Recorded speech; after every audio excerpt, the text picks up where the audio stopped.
High বন্ধুরা, দেখো আজকে আমি রান্না করব হচ্ছে চিকেন পোলাও।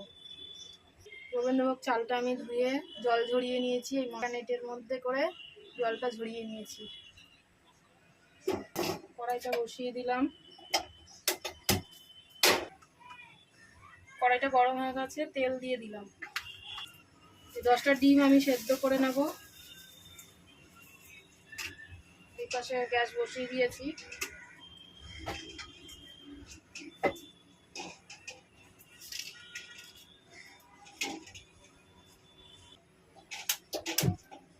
ডিম সেদ্ধ করবো, একটু লবণ দিয়ে দিলাম, তাহলে ডিমের ভেতরে না একটু লবণ ঢুকে যাবে, নাহলে পাঞ্চা পাঞ্চা লাগে ডিমের ভেতরটা। তেলটা গরম হয়ে গেছে, আমি আলুগুলো ভেজে নেব। মাংসটাও আমি ধুয়ে জল ঝরিয়ে নিয়েছি।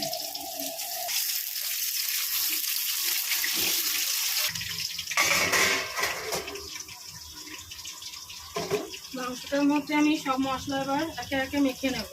লবণ দিয়ে দিলাম, একটু হলুদ দিলাম, একটু জিরের গুঁড়ো দিলাম, একটু ধনের গুঁড়ো দিলাম, দেবো একটু আদা বাটা, লঙ্কা রসুন বাটা, টমেটো কুচি, পেঁয়াজ বাটা, দেবো একটু পেঁয়াজ কোচানো।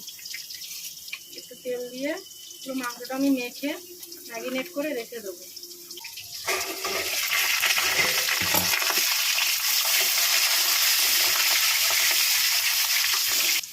মাংসটা আমি মেখে নিয়েছি, আধ ঘন্টা রেখে দেবো রেস্টে। ততক্ষণে আমি আলু ডিম এগুলো সব ভেজে নেবো। আলুগুলো ভাজবো, একটু লবণ দিয়ে দিলাম, একটু হলুদও দিয়ে দিলাম। ডিমগুলো সেদ্ধ হয়ে গেছে, আমি এবার ছাড়িয়ে নিয়ে ভেজে নেব। আলুগুলো ভাজা হয়ে গেছে, আমি সব তুলে নিলাম।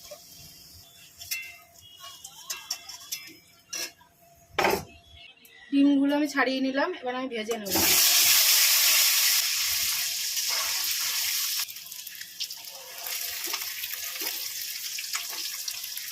ডিমগুলো ভাজা হয়ে গেছে, আমি তুলে নিলাম।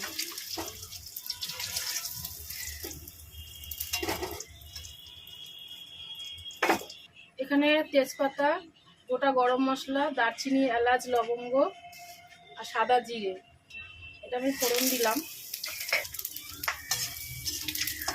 এবার চালটা আমি একটু ভেজে নেব।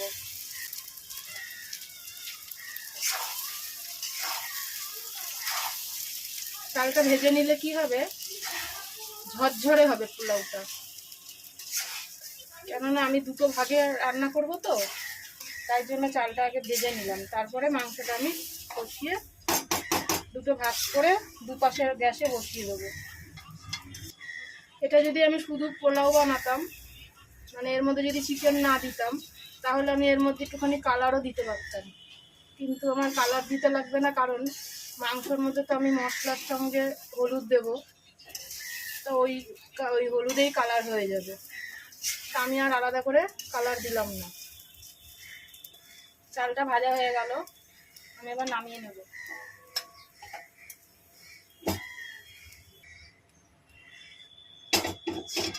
এবার আমি তেল দিয়ে দিলাম, মাংসটা কষিয়ে নেব। পেঁয়াজগুলো কেটে রেখেছিলাম, তেলটা গরম হয়ে গেছে, ভেজে নেব। নুন দিয়ে দিলাম, চিনি দিয়ে দিলাম, হলুদ দিয়ে দিলাম,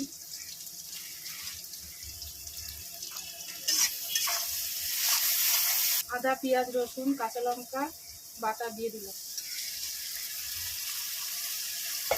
টমেটো কেটে রেখেছিলাম, তো টমেটোটাও দিয়ে দিলাম। মাংসটা মেখে রেখেছিলাম, এবার কষিয়ে নেব।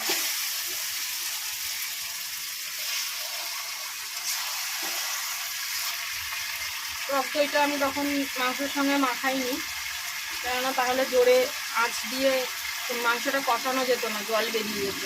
মাংসটা কষানো হয়ে গেছে, খানিকটা বাকি আছে, আমি এখন টক দইটা দিয়ে কষিয়ে নেব।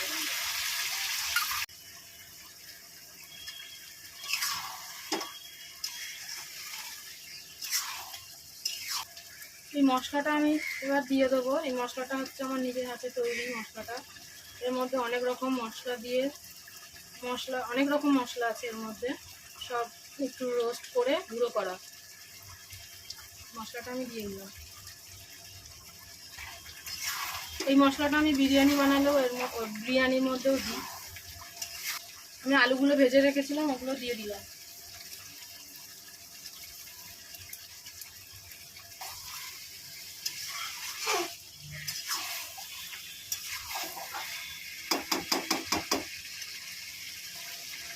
বড় কড়াইটা যদি বের করতে পারতাম তাহলে একবারে মাংসের সঙ্গে চালটাও কষিয়ে নিতাম।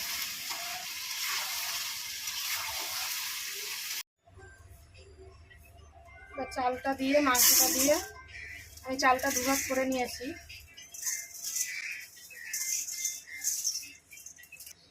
এই মাংসটাও আমি চালের সঙ্গে মিশিয়ে দিলাম।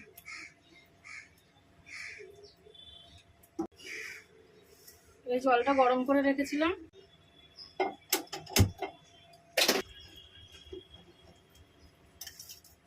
মিশিয়ে দিলাম। এবার ওটা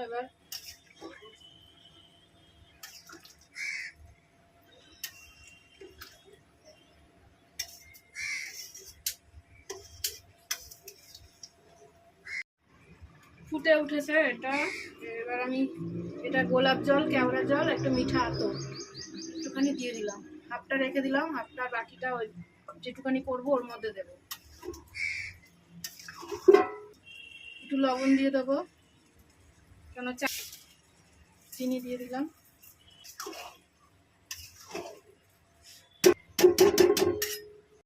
একটু ঘি দিয়ে দিলাম।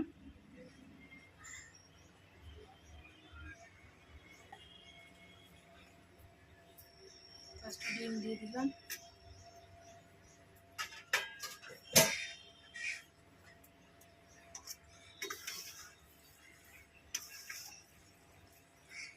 আর যে অর্ধেকটা আছে সেটা আমি রাত্রেবেলা করবো। একটু নেড়ে দিয়ে এবার কমে দিয়ে দেবো। বন্ধুরা, আমার পোলাও, চিকেন পোলাও রেডি। ঠান্ডা হলে এটা ঝরঝরে হয়ে যাবে।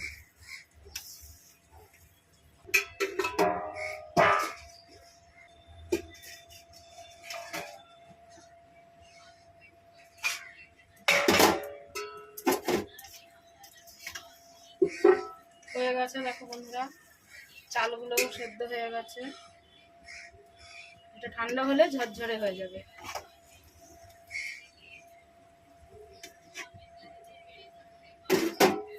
রাখছি বন্ধুরা, সবাই ভালো থেকো, সুস্থ থেকো।